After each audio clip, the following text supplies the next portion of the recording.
এই যৌবনের সময়টাকে প্রেম করে নষ্ট করে দিও না। তুমি যদি প্রেম করো, সোনামণি, হাসাহাসি করা যাবে না, কথাগুলো বুঝে বুঝে শুনতে হবে। তুমি যদি তোমার যৌবনকে প্রেম করে নষ্ট করে দাও, দুইটা জিনিস তোমার জীবনে অবশ্যই আসবে। এক, অসফলতা। দুই নাম্বার, ছ্যাঁকা খাইয়া বেকা হয়ে যাবে। আর বেশিরভাগ যুবক আজকাল দেখবেন গাঞ্জা খাইয়া কুল পায় না।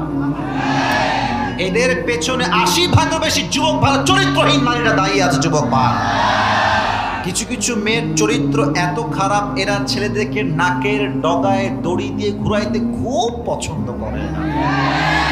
এজন্য দেখবেন যে সুন্দরী মেয়ের কপালে ভালো জামাই জুড়ে, সব টাকলাওয়ালা জুড়ে সব যুবক ভাই। এই যে সবাই ঘুরায় নাকের ডগায় দড়ি দিয়ে, আল্লাহ বলে তুই ঘুরাবি, আমি আল্লাহ তোরে ঘুরাই ছাড়বো। ঠিক কিনা বলো? তো আমাদের ইসলামের রাজ কায়েম করতে হলে হারামে নয়, হালালে জীবনে আসতে হবে যুবক ভাইরা। ঠিক কিনা বলো? অনেক আব্বাজান দেখছি আমার বামে বসে আছেন, এদিকেও কয়েকজন আছেন, সামনেও কয়েকজন আছে, সবাইকে দেখতে পাচ্ছেন না, মুরব্বীরা লুকায় লুকায় থাকে ভিতরে।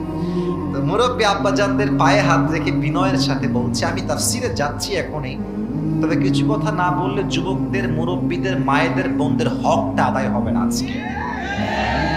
প্রথম কথা মুরব্বীদের পায়ে রেখে বলছি, পায়ে হাত।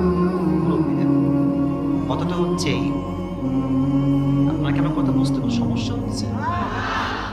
আমি কিন্তু রাজশাহীতে অনেক লম্বা সময় বসবাস করেছি, আমার কিন্তু রাজশাহীতে একটা ভাবসাব আছে, মানে বাসার দিকে আর কি। তো মুরব্বীদের পায়ে হাত রেখে বিনয়ের সাথে বলছে, আমার আম্মা জান দাঁড়িয়ে আছে, আম্মা মেয়ে আছে, ছেলে আছে, আপনি আপনার ছেলেকে টাইম মতো বিয়ে দিয়ে দেন, একদম সোজা। লেট মি টক ম্যান, আমি বলি, আগে শোনো। আমি জানি তোমাদের খুব আবেগের কথা এটা, বাট আমাকে বলতে দাও, তারপর ঠিক বলবো। দেখেন, যদি বাবা তার ছেলেকে সঠিক সময়ে বিয়ে না দেয়, ছেলে বিয়ে না হওয়ার জন্য যত জায়গায় প্রেম করবে, জেনা করবে, ব্যভিচার করবে, প্রত্যেকটা দায়ভার কিয়ামতে বাপের ঘাড়ে বহন করতে হবে। আব্বাজান একটু বোঝেন। আচ্ছা, আব্বাজান বলবে, হুজুর কি ওয়াজ করছেন এইটা, আমার ছেলে তো এখনো ইনকামই করা শেখে নাই।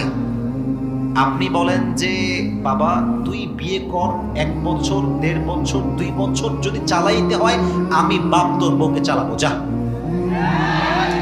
এই বাপ যদি হয় বীর পুরুষ, এই কথা বাপের মুখ দিয়ে বের হলে এই দেশের মাটিতে লক্ষ নয় কোটি যুবক জেনার থেকে বেঁচে যায়। যুবক ভাই, আব্বা চেঞ্জ ইউর মাইন্ড, আপনি চিন্তাকে পরিবর্তন করে ফেলেন।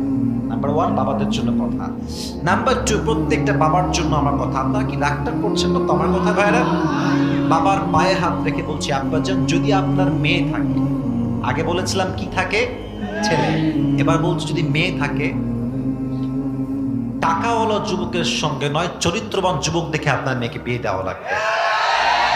অনেক বাবাকে আমি দেখেছি, টাকা থাকলে এর মাথায় চুল আছে কিনা টাকলার সঙ্গে মেয়েকে বিয়ে দিয়ে দেয়।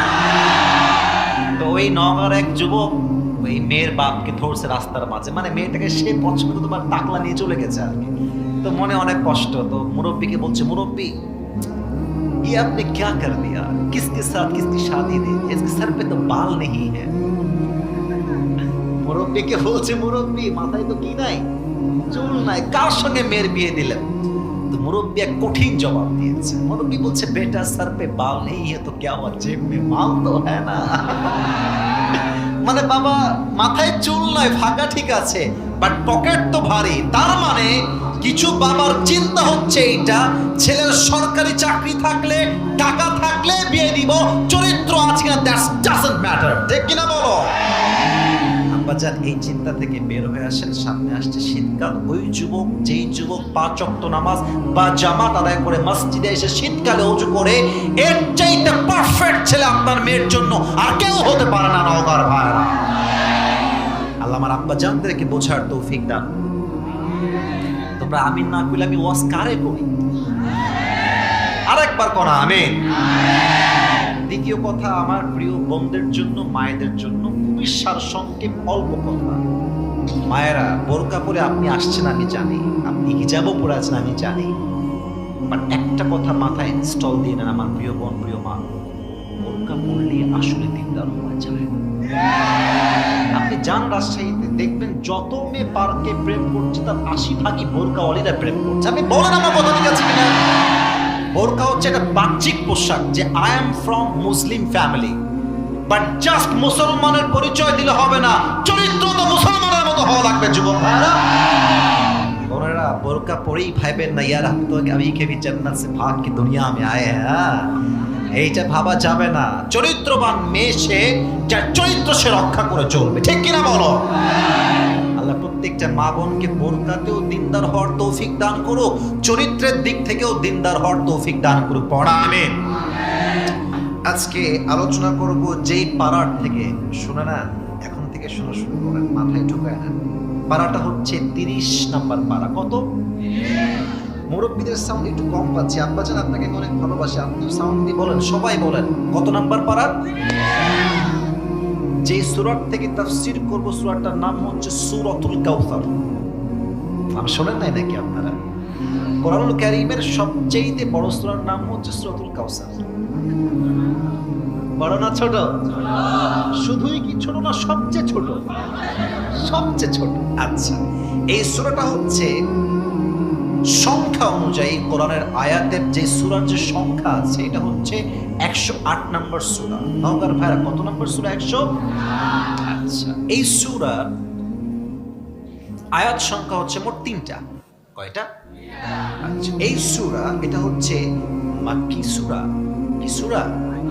আর এই সূরার শেষ আপডেট দিচ্ছি, এই সংখ্যা বা এই সিস্টেমে বেসিক নলেজ অফ দিস সূরা, সেটা হচ্ছে এই সূরার রুকু সংখ্যা জাস্ট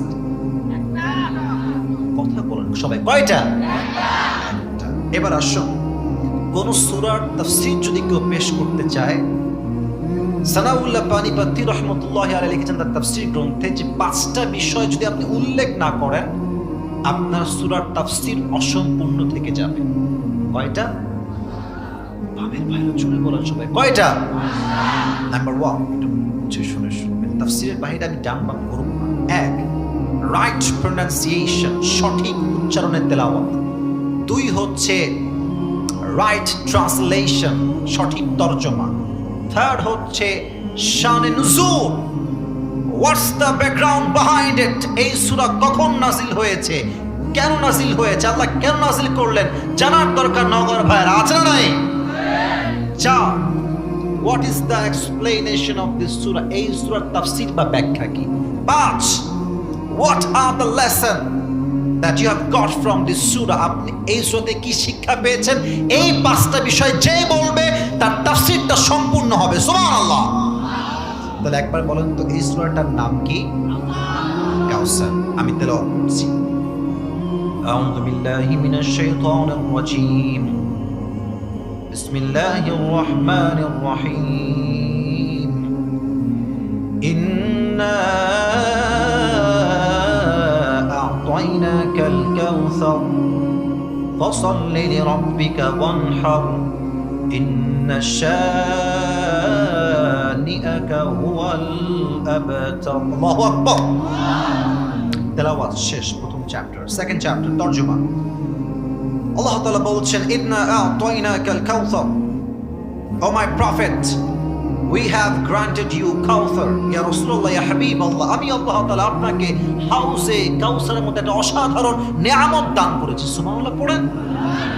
ফাসাল্লি লি রাব্বিকা ওয়ানহার, সো পারফর্ম দ্য সালাহ and sacrifice to your Lord alone. অতএব আপনি নামাজ পড়ুন, কোরবানি করুন, মানুষের জন্য নয়, শো অফের জন্য নয়, লোক দেখানোর জন্য নয়। আপনার নামাজ, আপনার কোরবানি হবে এক সত্তার সন্তুষ্টির জন্য। নওগাঁর ভাইরা বলেন সবাই, সেই সত্তাকে? থার্ড আয়াত, লাস্ট আয়াত, ইন্না শানিআকা হুয়াল আবতার, O my prophet, indeed the one who hates you is truly cut off from any goodness. Ya Rasulullah, যারা, I repeat again, আমি আবার বলছি, যারা নবীর শানে কটূক্তি করবে, বেয়াদবি করবে, নবীকে গালি দিবে, আল্লাহ ওয়াদা করছেন, ইয়া রাসূলুল্লাহ, তার 14 গোষ্ঠী আমি আল্লাহ নির্বংশ করে দিব। ঠিক কিনা বলো? এই হচ্ছে তরজমা। থার্ড, আমাকে তো এখন ঘটনার দিকে যেতে হবে, মনোযোগটাকে দিলটাকে একদম বসায় দেন মাহফিল, একদম শেষ পর্যন্ত দিল দিয়ে শুনবেন। শান নুজুল কি এটা? আচ্ছা আমি প্রশ্ন করছি, উত্তর দেন। ডানে বামের সামনে সবাই বলেন, নবীজির বাবার নাম কি ছিল? রাইট আনসার, মুরব্বীরাও বলছে মাশাআল্লাহ। নবীজির বাবার নাম কি ছিল? সেকেন্ড কোয়েশ্চেন, দ্বিতীয় প্রশ্ন, নবীজির মায়ের নাম কি ছিল? রাইট আনসার মাশাআল্লাহ। নবীজির চাচার নাম কি ছিল? আরে ভাই একটু জোরে কোন, নবীজির চাচার নাম কি ছিল?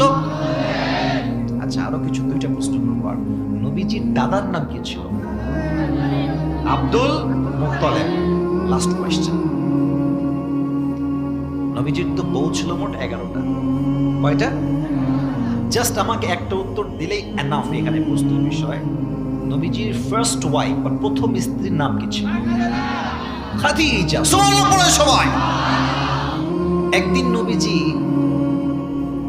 কাবায়, আমার চেহারা দেখেন আপনারা, আমি আপনাদেরকে হাদিসটাকে অভিনয় করে বোঝাচ্ছি। দেখেন নবীজি যতটুকু দেখা যায় ভাই, নবীজি এমনি হেলান দিয়ে আছেন কাবার সামনে। এবার কি দেখা যায় মোটামুটি আমাকে? হেলান দিয়ে শুয়ে আছে এমনি, আর দুই চোখ দিয়ে নবীজির গলগল গলগল করে পানি পড়ছে। আনাস দূর থেকে দেখছে নবী দুই চোখ দিয়ে পানি পড়ছে, দৌড় দিয়ে আসছে। রাসূলুল্লাহ চোখে পানি কেন? আপনি কাঁদছেন কেন ভাই? নবীজি বলছে, আনাস এই হৃদয়ে আমার কষ্টে ভরা। কয়টা কষ্ট তোমাকে আমি বলবো আনাস, তুমি বলো আমাকে। আমি এমন এক মানুষ যার জন্মের আগেই বাপ নাই। আমি এমন এক আল্লাহর নবী যার জন্মের 6 বছর পরেই মা নাই। একবার ভাবেন তো নিজের মায়ের কথা। নবীজি মদিনার থেকে মক্কায় আসছিলেন মাকে নিয়ে। মা আছেন, সাথে নবী আছেন, নবীর বয়স মাত্র 6। বলেন সবাই মাত্র। আর সাথে আছে উম্মে আইমান দাসী, ফিরে আসছে মদিনার থেকে মক্কার দিকে। হঠাৎ করে নবীজি আম্মা জান এ দেখেন ওকে এমনি হাত দিয়ে ঠাস করে বসে পড়েছে। ওকে হাত দিয়ে কোনো কথা ছাড়াই বসে পড়েছে। যদি বর্তমান ভাষায় আপনি এটাকে বলেন, এই রোগটার নাম হচ্ছে হার্ট অ্যাটাক। যদি ব্রেইনের সমস্যা এটাকে বলে ব্রেইন স্ট্রোক, যদি হার্টের সমস্যা এটাকে বলে হার্ট অ্যাটাক। তো যদি আমি এখনকার সায়েন্সের ভাষায় বলি, নবীজির মায়ের হার্ট অ্যাটাক হয়েছে, বসে গেছে। আর নবীজি দূর থেকে দৌড়ে আসছে, মা লাকিয়া উম্মি, আম্মা জান আপনার কি হয়েছে? আপনি এরকম করছেন কেন? নবীজির মায়া নবীজির দিকে দুই চোখ দিয়ে এমনি তাকায় আছে আর বলছে, ইয়া মুহাম্মদ কুল্লু জাদীদিন বাল ওয়া কুল্লু হাইয়িন মাইয়িত ওয়া লাকাদ ওয়ালাদতু তুহরা।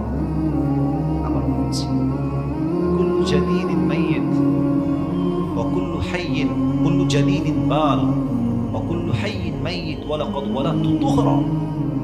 ইয়া মুহাম্মদ, প্রত্যেকটা নতুন জিনিস একদিন পুরাতন হয়ে যাবে, প্রত্যেকটা জীবন একদিন মৃত হয়ে যাবে। ওয়ালাকাদ ওয়ালাদতু তুহরা। কিন্তু আমি আমেনার বিশ্বাস, আমি এই পৃথিবীতে এমন এক সন্তান জন্ম দিয়েছি যার আলোতে পুরো পৃথিবীটাই আলোকিত হয়ে যাবে। এই কথা বলেই মা চুপ, একদম শুয়ে গেছে, কথা বলেন। আর আম্মা জানকে ধরে কাঁদছে, বলছে, আম্মা জান আপনি কথা বলেন, কথা বলেন। উম্মে আইমান নবীজির চিৎকার শুনে দৌড় দিয়ে আসছে, বলছে, মুহাম্মদ তোমার আম্মা তো আর কোনোদিন কথা বলবে না, চলো। তোমার মা কোনোদিন কথা বলবে না, চলো এখান থেকে। আমি যখন উমরাহ করতে গেলাম, আমি নবীজির মায়ের কবরের যে জায়গাটা দেখে অবাক হয়ে গেলাম। মানে হাদিস সাহেব এখানে থাকতে পারেন, চতুর্পাশে খালি পাথর, হিল ট্র্যাক্স এরিয়া, এদিকে পাহাড় ওদিকে পাহাড়, চতুর্পাশে পাথর আর পাথর। আমি ভাবছি নবীজির মায়ের কবর এখানে দিল কেমনে? এখানেও পাথর, এখানেও পাথর। উম্মে আইমান যখন কবরটা দিয়ে দিয়েছে নবীজির মায়ের নবীর সামনে, নবীর বয়স মাত্র 6। নবীজি বাচ্চাদেরকে দেখতে পাচ্ছেন, যে ভুট হয়ে কান্না করে, ভুট হয়ে। নবীজি মায়ের কবর উপরে ভুট হয়ে পড়েছে, কবরের মাটি শক্ত করে ধরে আছে। আমি আমার মায়ের কবর ছাড়বো না।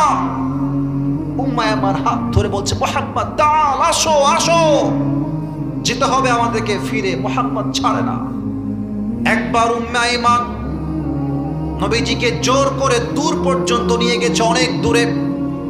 নবীজি আবার দৌড় দিয়ে উম্মে আইমানের হাত ছাড়িয়ে আবার চলে আসছেন নবীজির মায়ের কবরের কাছে। এসে বলছে, আম্মা আপনি কোথায় গেলেন আমাকে রেখে? আমি তো আপনাকে ছাড়া যাবো না। দীর্ঘ 57 বছর পর নবীজি আবার মায়ের কবরে আসলেন।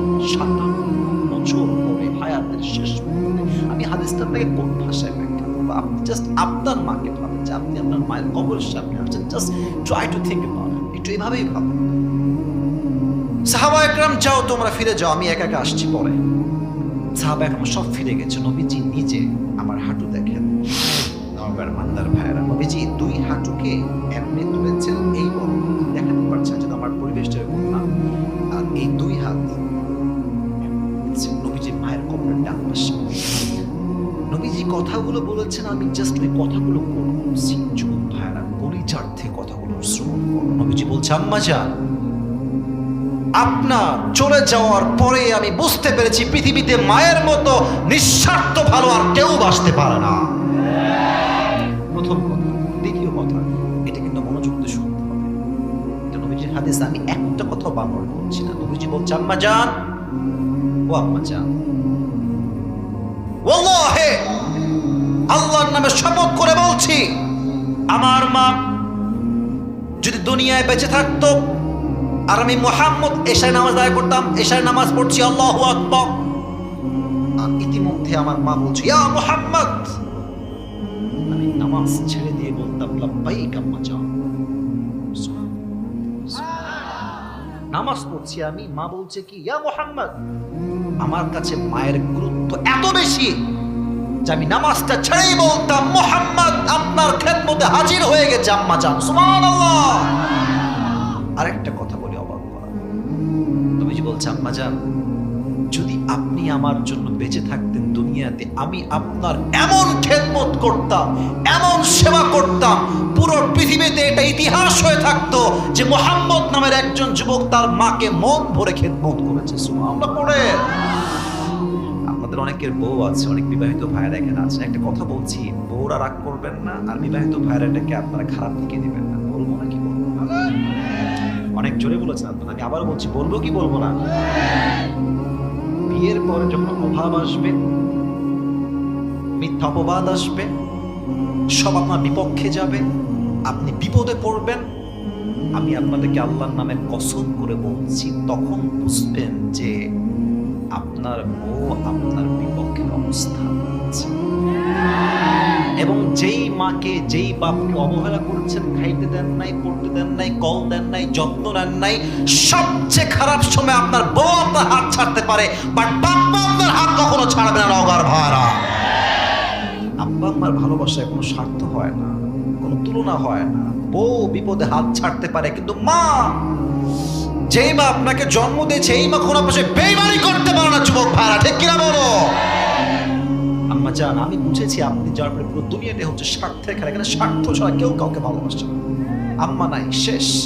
চাচা আবু তালেব শেষ, আব্দুল মুত্তালিব শেষ, সবচেয়ে আপন বউ, কাছের বউ খাদিজা রাদিয়াল্লাহু তাআলা আনহা, তিনিও শেষ। এবার নবীজি বলছে, আনাস ভালো করে শোনো, আমার কানে খবর এসেছে কাফেররা আম্মার ইবনে ইয়াসির রাদিয়াল্লাহু তাআলা আনহুকে দুই পা দুই উটে বেঁধেছে, এক পা এক উটে আর এক পা আর এক উটে, আর দুই উটকে ছেড়ে দিয়েছে দড়ি দিয়ে বেঁধে। এক উট ডান দিকে আর এক উট বাম দিকে। এমন জোরে চাপ লেগেছে হাঁটুতে, দুই পা খুলে বিচ্ছিন্ন হয়ে গেছে। আমার কাছে খবর এসেছে বেলাল রাদিয়াল্লাহু তাআলা আনহুকে কাফেররা মরুভূমির উত্তপ্ত গরম বালুর উপরে ন্যাংটা করে উলঙ্গ করে শোয়া রাখছে আপনি, আর দুই হাতে এখানে একটা প্যারাক, এখানে একটা প্যারাক দিয়েছে, দুইটাকে এমনি দিয়ে বেঁধে রেখেছে, পাথর দিয়ে বুককে চাপা দিয়ে রেখেছে। আমার কাছে খবর আসছে সুমাইয়া রাদিয়াল্লাহু তাআলা আনহাকে কাফেররা সবাই মিলে গণধর্ষণ করেছে। আপনাদের নাউজুবিল্লাহ তো আসতে হচ্ছে, বলেন না নাউজুবিল্লাহ। শুধু গণধর্ষণ করে নাই, আমার কথাগুলো একটু দিল দিয়ে শুনবেন। গণধর্ষণ করার পরে তার লজ্জাস্থানে তীর নিক্ষেপ করে জায়গায় শহীদ করে দিয়েছে, নাউজুবিল্লাহ। আর আমার 4টা সন্তান, ছেলে, একটা সন্তানও দুনিয়াতে বেঁচে নাই। এবার বলেন তো নওগাঁ ভাড়া, যা যা শুনলেন হাদিস থেকে, 4টা সন্তান নাই, বউ নাই, বাচ্চা নাই, মা নাই, বাবা নাই, চাচা নাই, দাদা নাই, সব সাহাবা একরাম কষ্টে আছে, মিথ্যা অপপ্রচার চলছেই চলছে। এই মানুষটার কষ্ট কম না বেশি? আপনারা অনেকে বলেন না, কম না বেশি?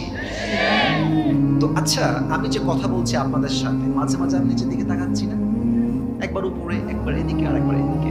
তো আনাস নবীজির কথাগুলো শুনে আনাসের চোখ দিয়ে পানি পড়ছে। হঠাৎ আনাস নিচের দিকে তাকিয়ে জাস্ট ফর ফিউ সেকেন্ড নিচের দিকে তাকিয়ে কান্না করছে। আবার চোখ তুলেছে, চোখ তুলে দেখছে নবীর দুই চোখ দিয়ে অশ্রু একটু আগে ঝরছিল, বাট এখন নবীর চেহারা দিয়ে মুক্তার মতো মুচকি হাসি বের হচ্ছে।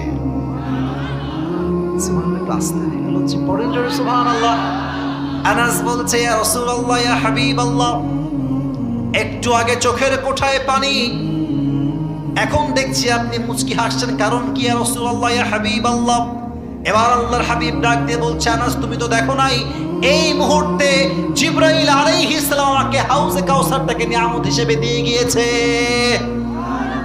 এই নিয়ামত পাঠিয়েছে একজন, আওয়াজ দিয়ে বলেন তিনি কে?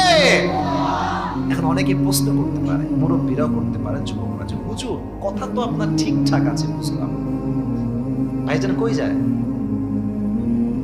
আচ্ছা ঠিক আছে, একজন উঠেছে ঠিক আছে, বাট আর একজন উঠলোর প্যান্ট কিন্তু থাকবে না, খবরদার।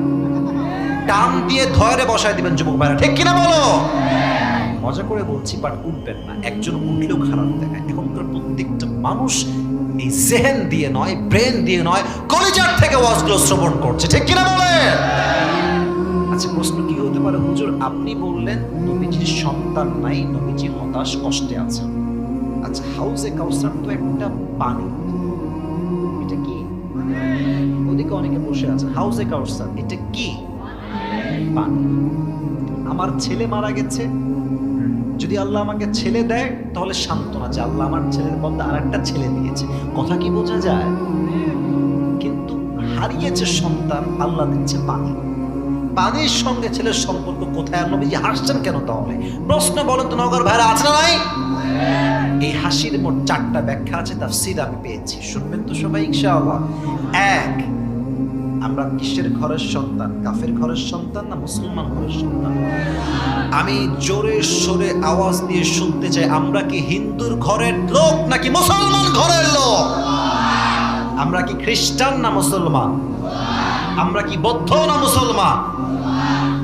আল্লাহ বলছেন, নবী আপনার 4টা সন্তান আমি আল্লাহ নিয়েছি, ঠিক আছে, কি হয়েছে? 4টাই তো ছেলে, 4টা নিয়েছি, শোনেন কি হবে? এই 4টা ছেলের পরিবর্তে আমি আল্লাহ তাআলা পুরো বিশ্বে আপনার জন্য কোটি কোটি রুহানি সন্তান দান করব। আপনি গুগলে সার্চ করেন যে পুরো পৃথিবীতে মুসলমান কো দেখবেন 2 বিলিয়ন আপ, নবীর ফলোয়ার হচ্ছে 2 বিলিয়ন আপ। আল্লাহ তুমি কি বলছো? আল্লাহ বলছে, নবী শোনেন, 4জন সন্তান নিয়েছি, বাট কোটি কোটি কোটি রুহানি সন্তান আমি আল্লাহ আপনাকে নিয়ামত হিসেবে দান করেছি, সুবহানাল্লাহ। তাই নবীজি হাসছেন, 1 নাম্বার ব্যাখ্যা তাফসীর আসছে। 2, ইয়া রাসূলুল্লাহ, ইয়া হাবিবাল্লাহ, আচ্ছা আমাদের দেশে দেখেন তো পীরের ছেলে পীর হয় না? একটা কথা বলছি, রাগ করে না, ওয়াজের মাঝখানে, পীরের ছেলে পীর হয়, পীর আগেরটা ছিল ভালো, বাট যেই ছেলে নামে পীর হয়েছে, বাপের বংশ ধরে গাঞ্জা খাইয়ে কোন পায় না। না না, আছে না নাই বলতে হবে তো যুবক ভাড়া, আছে না নাই? আর আমার মায়েরা এত বোকা মেয়েরা, কি কথা বললে কথা অন্যদিক চলে যাবে, তাও একটা ভুলেই ফেলি। মেয়েরা মাজারে গিয়ে, বাবা আমার ছেলে লাগবে, বাবা মেয়ে লাগবে, দেন। আছে আছে না নাই বলেন, আপনারা বলেন। আচ্ছা আপনারা ওই যে রাজশাহীতে একটা মাজার আছে না, রাজশাহীতে নাম তো শুনছেন সবাই আপনারা। আচ্ছা মাজারে গেলে যখন দিকে তাকান যুবকরা, দেখবেন যে এন্ট্রান্সে অর্থাৎ প্রবেশ পথে কিছু ফকির থাকে, হাতে কি থাকে? থালা বা প্লেট। কি বলে যে বাবা দেন, কিছু দেন। আচ্ছা এখানে কিন্তু শুধু ওয়াজ এটা উদ্দেশ্য না। আচ্ছা আপনি গেছেন মাজারে বছরে একবার, ওই গাঞ্জাখোর পুরো দিনই মাজারেই থাকে। রাস্তা ঠিক বললেন কেন আপনারা? আপনি বছরে আসছেন একবার, আর ফকির বসে আছে পুরো বছর। ফকির এই প্লেট ধরে আমাদেরকে একটা মেসেজ দেয় যে ভাই রে একটু বোঝার চেষ্টা কর, বাবা যদি কিছু দিতেই পারতো তোর আগে আমি তো ধনী হয়ে যেতাম। আপনি বোঝেন না কেন মা? আব্বা আপনি বোঝেন না কেন? দেওয়ার ক্ষমতার মালিক তো বাবা নয়, দেওয়ার ক্ষমতার মালিক একমাত্র আল্লাহ তাআলা। ইয়াহাবু লিমান ইয়াশাউ ইনাসা ওয়া ইয়াহাবু লিমান ইয়াশাউ যুকুর। ছেলেও দেয় আল্লাহ তাআলা, মেয়েও দেয় আল্লাহ তাআলা, সব ক্ষমতার মালিক একজন, তিনি কে? আল্লাহ বলছেন, নবী যদি আপনার সন্তান বেঁচে থাকতো এমন হতে পারত যে আপনার উম্মতরা আপনার সন্তানকে নবী বানিয়ে ফেলবে, যেমন ভাবে আদম নবীর সন্তান শীস আলাইহিস সালাম নবী, ইব্রাহিম আলাইহিস সালামের সন্তান ইসমাইল নবী, ইয়াকুব আলাইহিস সালামের সন্তান ইউসুফ আলাইহিস সালাম নবী, দাউদ আলাইহিস সালামের সন্তান সুলাইমান আলাইহিস সালাম নবী। কথা কি ঠিক আছে কিনা বলেন? তো যদি আদমের সন্তান শীস নবী হইতে পারে, এমন একটা সম্ভাবনা আছে যে আপনার উম্মতরা আবেগেই আপনার ছেলেকে আবার নবীও মানতে পারে, ঠিক কিনা বলো? এই ফিতনা যেন তৈরি না হয়, এই জন্য অল্প বয়সেই আপনার ছেলেকে তার কাছে উঠিয়ে নিয়েছে একজন, তিনি কে? আসতে বলেন, তিনি কে? এটা একটু ব্যাখ্যা করতে হবে, বাংলাদেশ দিয়ে ব্যাখ্যা করতে হবে। আপনার সবাই মিজানুর রহমান আজহারীর নাম শুনেছেন? কথা কয় না, শুনছেন না? উনি কি নন ফেমাস না অনেক ফেমাস? অনেক ফেমাস। আমি ফেমাস নিয়ে কথা বলছি না, আমার কথা হচ্ছে দেখেন আজকে আমার ওয়াজে যেই পরিমাণ লোক আছে, তো আজহারী সাহেব এর চাইতে ছোট মাহফিল 2019 সালে করেছে। রাগ করবেন না, আমি যেটা বোঝাচ্ছি সেটা বোঝার ট্রাই করেন। এই লোকটা এর চেয়ে ছোট মাহফিল, আচ্ছা আপনারা গ্রামগঞ্জে উঠান চেনেন? উঠান ওই 4-5টা বাসা ঘোরা ঘেরাও করা, মাঝে একটা উঠান থাকে না? উনি উঠানে মাহফিল করতেন, ছোট্ট মিলাদ টাইপের।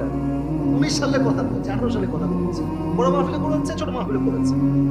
এই লোকটা আজকে এতটা টপ ফেমাস পুরো কান্ট্রিতে, তাকে মাহফিল করাবে জায়গা দেওয়ার মতো মাঠ মনে হয় দেশে নাই বলতে গেলে। ঠিক আছে কিনা? আমি কেন বললাম এই কথা? এই লোকটা আগে একদম নন ব্র্যান্ড ছিল, কেউ চিনত না, কেউ জানতো না। এই আসলো ওয়াজ করে আবার কাম ব্যাক টু হোম, বাসায় ফিরে যেত।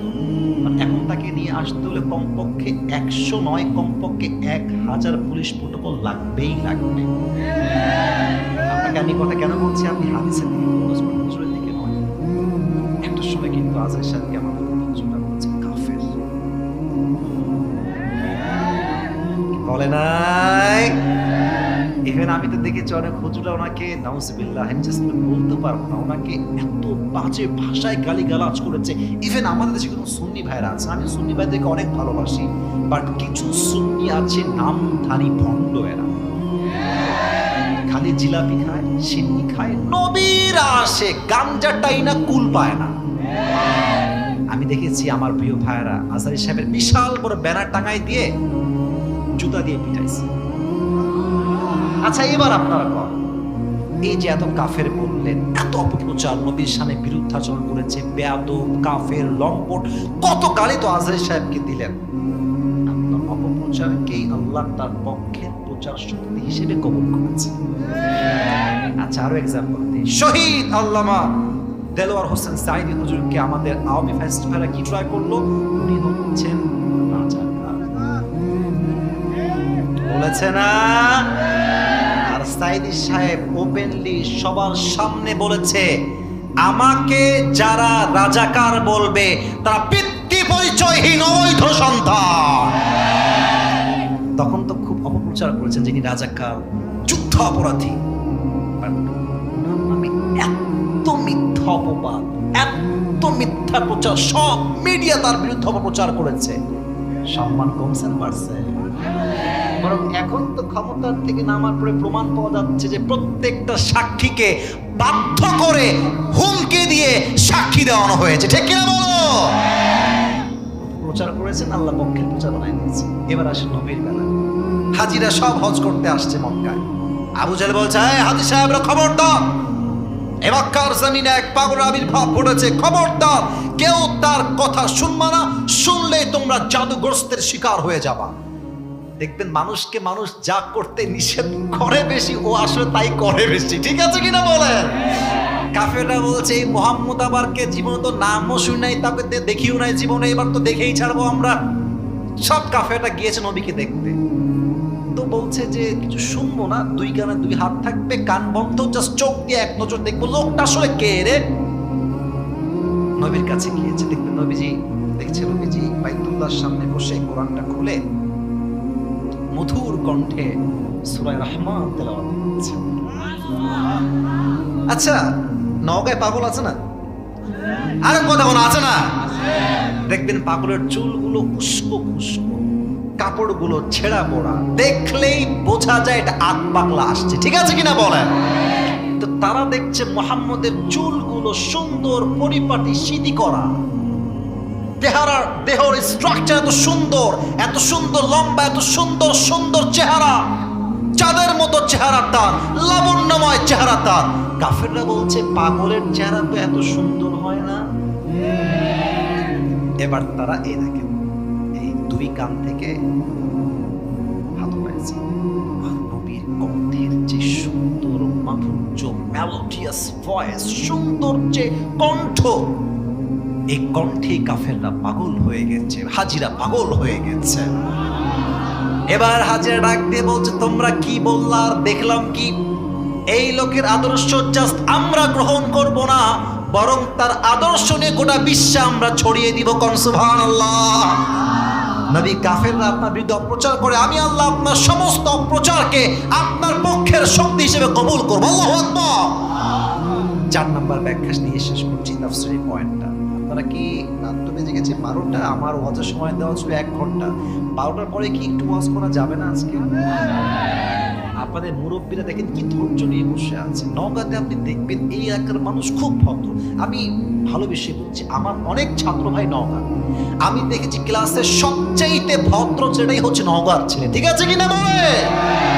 খুব ভালো লাগে আমাদেরকে। আপনারা 12টার পরে একটু সময় দিবেন আমাকে আজকে?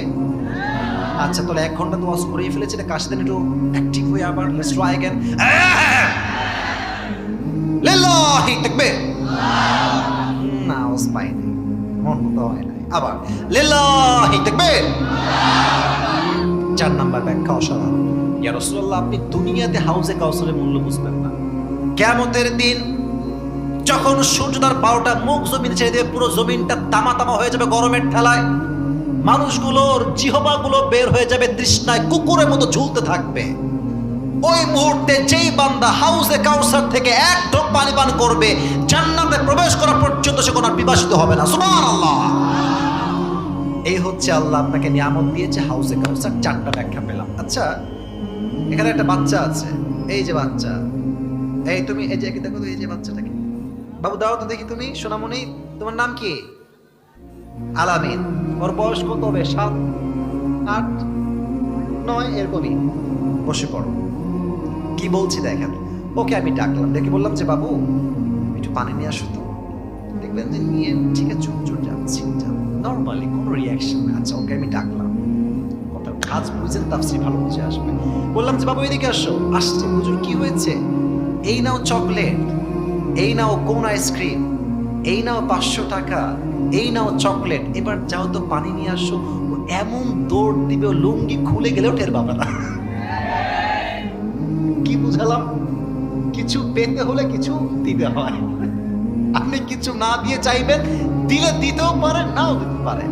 বাট যখন কিছু দিয়ে চাইবেন, ও তার জীবন দিয়ে হলো এটা দেওয়ার জন্য বাধ্য থাকবে। ঠিক কিনা বলেন? আল্লাহ দেখছেন নবীকে আমি হাউজে কাউসার দিয়েছি, নবী আমার বড্ড খুশি। এই সুযোগে নবীকে 2টা কাজ দিয়ে দিই। কয়টা কাজ? আল্লাহ বলছেন ফাসাল্লি লিরাব্বিকা ওয়ানহার। ইয়া রাসূলুল্লাহ, আপনাকে 2টা কাজ দিলাম। 1, নামাজ পড়বেন 1 সপ্তাহের জন্য, কোরবানি করবেন সেই সপ্তাহের জন্য। আওয়াজ দিয়ে বলেন তিনি কে? এবার বলতে পারো হুজুর, আল্লাহ যদি বলতেন ফাসাল্লি লিওয়ানহার, তাও তো অর্থ হতো। আল্লাহ লিরাব্বিকা কেন বললেন? এটা বোঝাবার জন্য একটা কথা বলতে হবে। আপনার সাহেব বজলু হুজুর নাম শুনছেন? ওই যে দেখবেন দাড়িগুলো এই রঙিন দাড়ি, তাই না? মেহেদি দেওয়া দাড়ি, যে মুরব্বীরা হাসতেছে, মুরব্বীরা খুব ভালো করে ওনাকে চেনে। আর তো হুজুর ওয়াজ করতে গেছে পুরো টাঙ্গাইল বা অন্য কোনো জেলাতে। আমার কথা আবার রাগটাগ করছেন না তো আপনারা? আগে তো দেখেছি আমরা সুদখোর মাহফিলের সভাপতি। ঠিক কিনা বলো? তো হুজুর ওয়াজ করছেন, ওয়াজের মাঝে নেতা আসছে, স্লোগান দিচ্ছে চামচারা, আমার নেতার চরিত্র ফুলের মতো পবিত্র, নামাজ পড়ে না 1 ওয়াক্ত। আচ্ছা, নেতা সাহেব এসে এই যে মাইক নিয়েছে, নওগাঁর ভাইরা নামাজ নামাজ নামাজ, সালাম কালাম কিছু নাই, কথার আগেও নামাজ, মাঝেও নামাজ, শেষেও নামাজ। হুজুর বলে ইয়ার ইয়ে कौन है ये तो अभी के अभी जन्नत से भाग के दुनिया में आई है माशाআল্লাহ অনেক ভালো। তো হুজুর এই চামচা থাকে না, এটা কেউ চামচা থাকে না গঙ্গার ভাইরা, চামচা থাকে কি থাকে না বলেন না কেন? তো চামচাকে হুজুর বলছে এদিকে এদিকে, নেতা নেমে গেছে পাশ দিয়ে, বলছে তো অনেক ভালো রে, ভালোই তো নামাজ কালাম পড়ে, অনেক নামাজের ওয়াজ করলো। রাজশাহীর ভাষায় বলছে, রাগটা করেন না আবার, হুজুরের কানে কানে বলছে হুজুর এর সঙ্গে 5 দিন ধরে একসঙ্গে আছি, এই শালা এক ওয়াক্ত নামাজ পড়ে না। তার মানে কিছু নেতা আছে ভোটের জন্য জাস্ট নামাজ পড়ে, আল্লাহর জন্য নামাজ পড়ে না, ঠিক কিনা বলো? বলেন তো সবাই নওগাঁর ভাইরা, ইসলামের দ্বিতীয় খলিফার নাম কি ছিল? ওমর ফারুক। বলেন সবাই নাম কি? তার কাছে এক কাফের, তার নাম হচ্ছে আবু লু লু। কালো গেঞ্জি, কালো গেঞ্জি, ধরো ধরো ধরো ধরো ধরো ধরো, খবরদার যেও না, শেষ হাদিস বলবো। আচ্ছা বলুন তো সবাই, শেষ ভালো যার, শেষ হাদিস শোনে, এটা পরে শেষ করবো, সমস্যা নাই। এসে বলছে ওমর, আমার যে মালিক আছে সে প্রত্যেক দিন আমার কাছে 6 দিরহাম চার্জ করে।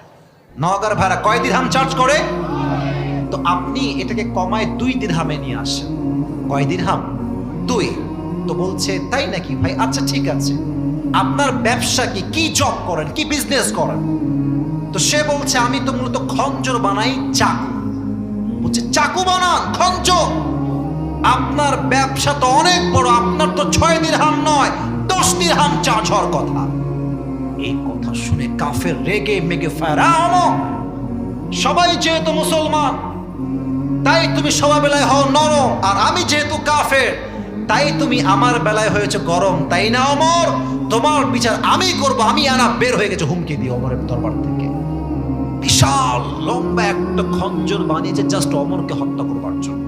শীতকালে নওগাঁর ভাইরা, মুরব্বী আব্বাজান, যুবক ভাইরা, বলেন তোমার শীতকালে ঠান্ডা লাগলে কি যেন একটা মুড়ি দেয় আপনি? চাদর। কি মুড়ি দেয় বলেন সবাই?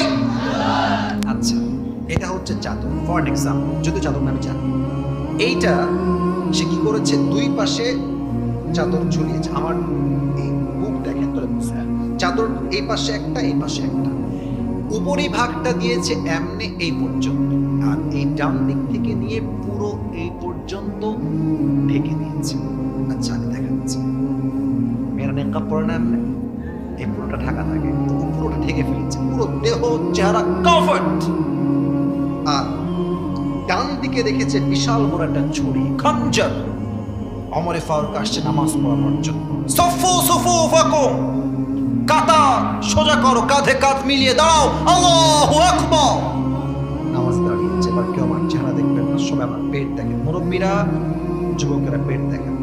সানা পড়েছেন, সূরা ফাতিহা পড়েছেন, কোরআন পড়েছেন, আল্লাহু আকবার দিয়ে রুকুতে গেছেন। যখনই তিনি রুকুতে গেছে, পেছন থেকে আবু লু লু আল মাজুসি তার চাদরটাকে এমনি উড়িয়ে দিয়েছে, খঞ্জরটা বের করে ডানেও চাকু বামেও চাকু ধরে সোজা ওমরের পেটের মাঝে ডান দিকে ধরে এমনি একটা দিয়েছে, চাকু দিয়ে চুলটা আঘাত, এমনি আরেকবার, 3বার পোষ দিয়েছে চাকু দিয়ে। আর চাকুতে ধার এত বেশি ছিল, হাদিসে আসছে ওমরের পুরো পেট কেটে 2 ভাগ হয়ে নাড়ি ভুঁড়ি সব পেট থেকে বাহিরে বেরিয়েছে। ওমর ফারুক নামাজের মাঝে চিৎকার দিয়ে বলছে, কতালানি আল কাল, কতালানি আল কাল, আমাকে একটা কুকুর হত্যা করেছে, আমাকে বাঁচাও।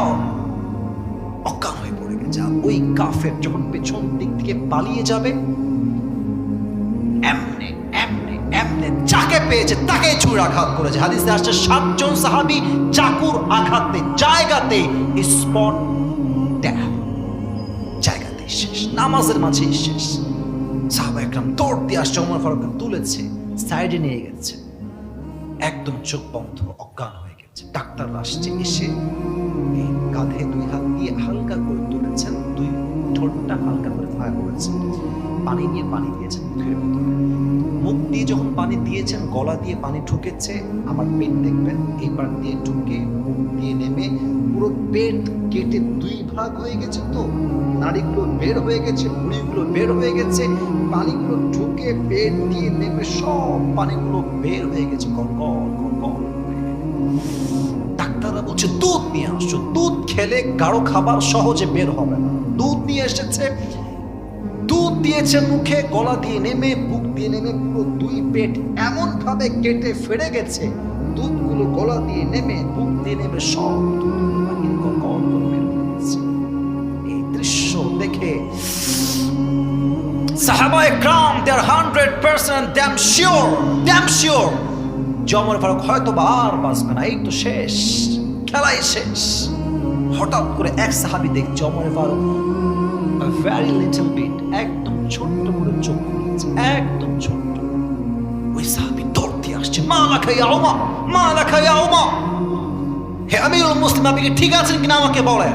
উনি কোনো কথাই বলছেন, একদম চুপচাপ, জাস্ট একটা ইঙ্গিত করছেন, কান ঠোঁট, কান ঠোঁট, মানে হচ্ছে তোমার কানটা আমার ঠোঁটের কাছে নিয়ে আসো। ওই সাহাবী দৌড় দিয়েছে, কানটা ঠোঁটের কাছে নিয়েছে, ভাবতেছে হয়তো ওমর ফারুক আজকে আমাকে তার বইয়ের কথা বলবে, দেখে শুনে রেখো, সম্পত্তির কথা বলবে, রাজ্যের কথা বলবে, সন্তানের কথা বলবে, তাই ভাবছে সেই সাহাবী।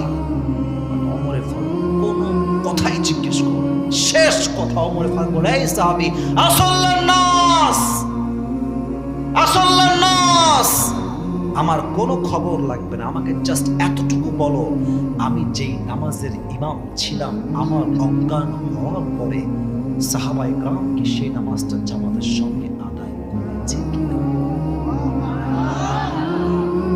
আমি কি বুঝি আল্লাহু আকবার বললেন? পেট কেটে গেছে, নাড়ি ভুঁড়ি বের হয়ে গেছে, পানি দেয় থাকে না, দুধ দেয় থাকে না, জীবনটাই তো শেষ। এই শেষ সে সব ভুলে গেছে, বাট রবের দেওয়া ফরজ নামাজকে ভুলে নাই। ঠিক আছে কিনা বলেন আপনারা? কোন সাহাবী? যেই সাহাবী দুনিয়াতেই দুনিয়াতে কনফার্ম, কোনো টেনশন নাই, মরলেই জান্নাতি, তার মতো সাহাবী মৃত্যুর আগে নামাজকে ভুলে নাই। আর তোমার বয়স মাত্র 18, আজান হয় মসজিদে, আর যুবকরা মোড়ে মোড়ে দাঁড়িয়ে পাবজি এবং ফ্রি ফায়ার খেলে বেড়ায়। আমি নিজে দেখেছি, আজান হচ্ছে মসজিদে, মেয়েরা বাহিরে বেপরদায় উলঙ্গ হয়ে ঘুরছে, যুবক ভাইরা, ঠিক কিনা বলো? তোমাকে জান্নাতের টিকিট কে দিয়েছে? তোমার এত কনফার্মনেস কই থেকে আসছে? তুমি কনফার্ম কেমনে হইলা যে আমার জান্নাত অজীব হয়ে গেছে, আমি জানা যাবো মৃত্যুর পরে? জান্নাত ওয়াজিব, নবীজি নিজে সার্টিফিকেট দিয়েছেন, মরলেই জান্নাতি। এই সাহাবী নামাজকে ভুলে নাই, তুমি ভুলে যাও কেন? তুমি ভুলো কেন? দ্যাট ইজ দ্য কোয়েশ্চেন, তুমি ভুলো কেমনে? আজহারী সাহেবের নানা গোলাম সারওয়ার সাঈদ জুড়ে কথা বারবার আমি কোট, উনি বলতেন যে নামাজ নাই যার, ঈমান নাই না। কথা জোরে বলতে হবে, ঠিক আছে কিনা? উনি বলতেন নামাজ নাই যার, মুসলিম হিসেবে পরিচয় দেওয়ার কোনো অধিকার তার নাই আল্লাহর জমিনে, যুবক ভাড়া, ঠিক আছে কিনা বলো? নামাজ হচ্ছে মুসলমানদের জীবনের সবচেয়ে গুরুত্বপূর্ণ চ্যাপ্টার। অতএব নবী হে দুটি কাজ করবেন, এক নামাজ পড়বেন, দ্বিতীয় হচ্ছে আপনি আল্লাহর জন্য কোরবানি করবেন। 3 নাম্বার কথা হচ্ছে ইন্না শানিআকা হুয়াল আবতার, যারা আপনার বিরুদ্ধাচারণ করবে, যারা আপনাকে গালি দিবে, তাদের বংশকে আমি আল্লাহ নির্বংশ করে দিব, ঠিক কিনা বলো? সবাই একটা কাশি দেন, আরেকটু জোরে, সবাই তাকবীর দিবেন, লিল্লাহি তাকবীর। এখন বাজে 12টা 10। এই যে এতক্ষণ যারা বসে আছেন, আপনারাই হচ্ছেন আসল শ্রোতা। 2-1 মাঝে উঠেছে, কারা জানেন? এরা আসলে ওয়াজ না, অনেকে আছে বক্তার চেহারা দেখতে আসে, যে ইউটিউবে দেখেছি, টিকটকে দেখেছি, ফেসবুকে দেখেছি, দেখে আসি চেহারাটা কি, চেহারা দেখা শেষ, go back to home. But এখন যারা স্টিল বসে আছে, এরা আমার জন্য নয়, আল্লাহর জন্য এই মাহফিলে এসেছে, ঠিক কিনা বলো? অতএব আর কোনো টেনশন নাই। তবে একটা কথা বলেই আমি আমার তাফসীর দিচ্ছি, তাফসীর একটা গতানুগতিক ধারায় শুনলে হবে না, কি বলেছি তা বুঝতে হবে। আমি এই টুপিটা পুরস্কার এখন দিতে চাই, মুরব্বীও পেতে পারেন, আমার মাহফিলে মুরব্বীরাও পুরস্কার পায়। আমি তো একবার অবাক, চাপাই গেছি মাহফিলে, মুরব্বীর বয়স কমপক্ষে 70 হবে বা 65 হবে, সূরা তাকাসুরের তাফসীর করেছিলাম সেই।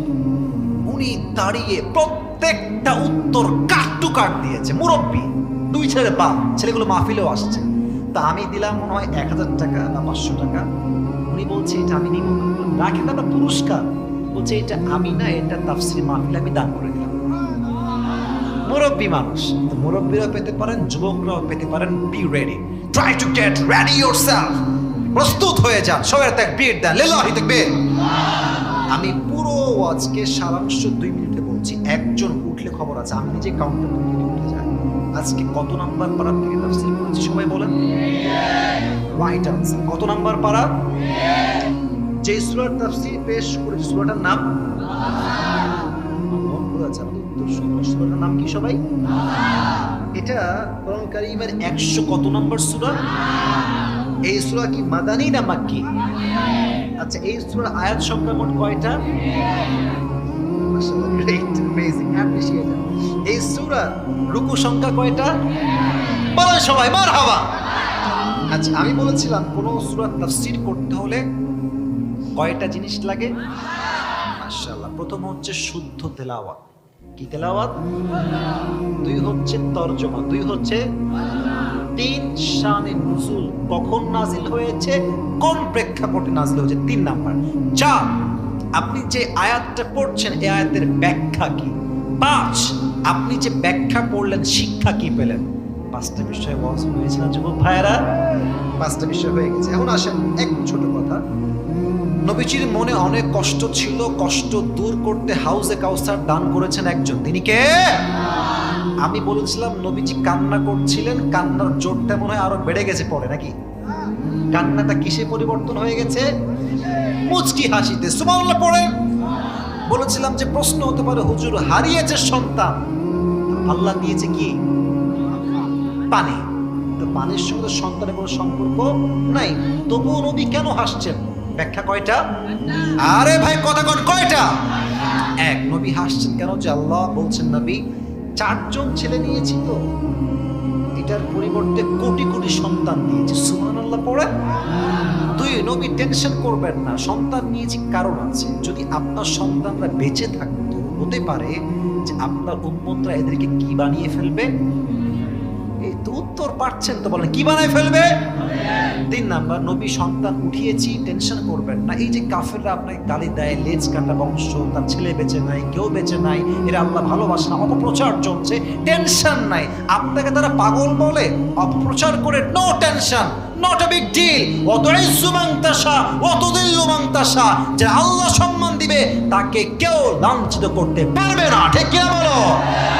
আপনার সমস্ত অপপ্রচারকে আমি আল্লাহ আপনার পক্ষের প্রচার বানাই দিব। সুবহানাল্লাহ নাই যে। 4 নাম্বার ব্যাখ্যা, নবী হাউজে কাউসারের মূল্য আপনি দুনিয়াতে বুঝবেন না। কবে বুঝবেন? যখন সূর্য তার 12টা মুখ ছেড়ে দিবে, সূর্যের তাপে জমিনটা তামা হয়ে যাবে, মানুষগুলো কুকুরের মতো জিহ্বা বের করে তৃষ্ণায় ঝুলতে থাকবে। ওই মুহূর্তে হাউজে কাউসার থেকে 1 ঢোক পানি যে পান করবে, জান্নাতে প্রবেশ করা পর্যন্ত সে কিয়ামত আর কখনো তৃষ্ণার্ত হবে না। সুবহানাল্লাহ। এই 4টা কারণে নবীজি হেসেছেন। এখন একদম শেষ কথা, নবী যখন খুশি ছিলেন, নবীকে খুশি দেখে আল্লাহ কয়টা কাজ যেন দিয়ে দিলেন? বলেন সবাই কয়টা? 1 হচ্ছে নামাজ, জোরে বলবে। 1 হচ্ছে, 2 হচ্ছে কোরবানি। আবার বলছি 1 হচ্ছে জোরে, 1 হচ্ছে, 2 হচ্ছে এই নামাজ এবং কোরবানি করবেন জাস্ট লোক দেখানোর জন্য। কার জন্য? আচ্ছা, ওমরে ফারুক তার জীবনের শেষ মুহূর্তে এসে বললেন যে বাবা তোমরা আমার রাজ্যকে দেখে রেখো, সম্পত্তি ঠিক রেখো, টাকা পয়সা ঠিক রেখো, বউকে দেখে রেখো। ইয়েস নাকি নো? শেষ কথাই হচ্ছে পড়েছো নামাজ তোমরা, জামাত আদায় করেছো তোমরা, শেষ কথা বলে তিনি ইন্তেকাল করেছে। সুবহানাল্লাহ পড়বেন না আপনারা? আর শেষ আয়াতের তরজমা হচ্ছে ইন্না শানিআকা হুয়াল আবতার, indeed the one who hates you is truly cut off from any goodness। যে ব্যক্তি আল্লাহর নবীর সঙ্গে বিদ্বেষ পোষণ করবে সে তার জীবনে কোনো নিয়ামতই ভোগ করতে পারবে না। ঠিক কিনা বলো?